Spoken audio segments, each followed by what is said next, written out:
رغم التفاؤل الذي منحته بيانات التضخم الأمريكية لشهر نوفمبر، إلا أن التوقعات الاقتصادية المحدثة للفيدرالي تأخذ اتجاها مختلفا، مع رفع البنك لتوقعاته الفصلية لمؤشر أسعار نفقات الاستهلاك الشخصي هذا العام إلى 4.8%، أي ارتفاع من 4.5% في التوقعات السابقة والتي صدرت في سبتمبر الماضي. تقديرات الفيدرالي المحدثة كانت مفاجئة لول ستريت بعد تباطؤ التضخم في نوفمبر، كما نشهد هنا على مؤشر أسعار نفقات الاستهلاك الشخصي الذي تباطأت وبأكثر من التوقعات في الشهرين الأخيرين. تأتي أيضا بالتزامن مع رفع الفيدرالي للتوقعات لذروة أسعار الفائدة في عام 2023، ما يعكس بشكل ضمني أرقام تضخم أعلى في شهر ديسمبر. فيما كان مؤشر أسعار المستهلكين باستثناء الغذاء والطاقة أي الأساسي قد ارتفع ب20 نقطة مئوية فقط الشهر الماضي، أي دون متوسط التوقعات استطلاع بلومبرج كما تحدثنا، إلا أن البيانات المتعلقة بمؤشر أسعار نفقات الاستهلاك الشهري لم تصدر بعد، بينما يقدر اقتصاديو جي بي مورغان أن يكون المؤشر قد ارتفع بنحو 10 نقطة مئوية في نوفمبر. وبحسب تلك التقديرات فإن ذلك يعني بمقدار أو قفزة بمقدار 17 نقطة مئوية في مؤشر أسعار نفقات الاستهلاك الشخصي في ديسمبر، ليصل إلى تقديرات الفيدرالي الجديدة التي تحدث عنها بآخر اجتماع عند 4.8% لهذا العام. شكرا على هذا الشرح. ننتقل إلى كليفلاند مباشرة، وفي مقابلة مع بلومبرج على بلومبرج قالت رئيسة الاحتياطي الفيدرالي في كليفلاند لوريتا ميستر قالت إنها ترى أسعار الفائدة عند مستويات أعلى مقارنة بمتوسط توقعات زملائها في الفيدرالي، مشيرة إلى أن الفيدرالي لا يزال يحتاج إلى الاستمرار في سياسته الصارمة لكبح التضخم. نتابع.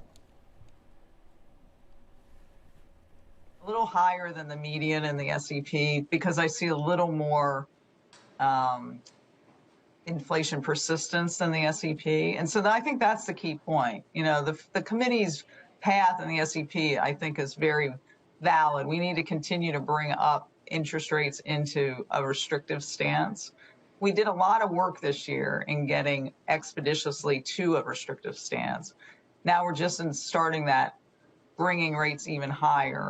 And I think we're going to need to be there for a long, quite a while in order to get inflation on a sustainable downward path. So my path is a little bit stronger than the median path next year. The median had it between 5 and 5.25, and I'm a little above that. But, the message from the SEP is we have to continue to raise rates because we have more work to do on inflation. Inflation, although we've had some welcome news, is still too high, and we need to do what we can with our monetary policy tools to bring it down.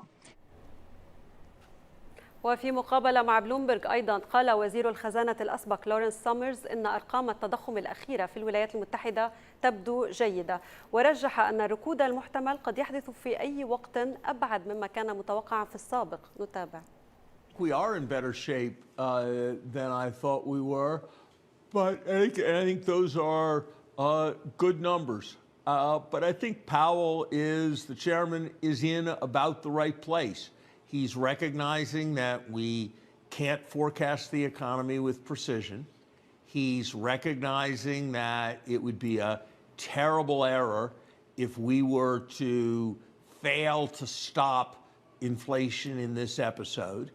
He's rejecting the talk about this being a moment to change the inflation target, and he's maintaining substantial flexibility with respect to the future.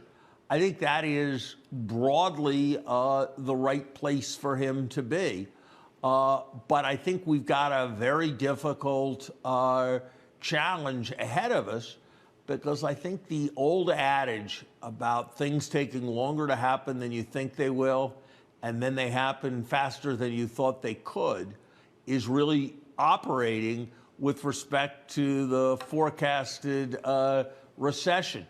It does look like it's pushed back a bit in time, but there are reasons to think, and this is what makes the chairman's job so hard, that the economy could have a kind of Wile E. Coyote moment, that recession-induced low earnings could pop into focus for stock market investors with adverse consequences for the market, that consumers could deplete their hoard of post-COVID savings, that there's growing reason to think that many businesses are holding on to workers because in this labor short economy, they're afraid that if they fire them or they let them go, they won't be able to replace them.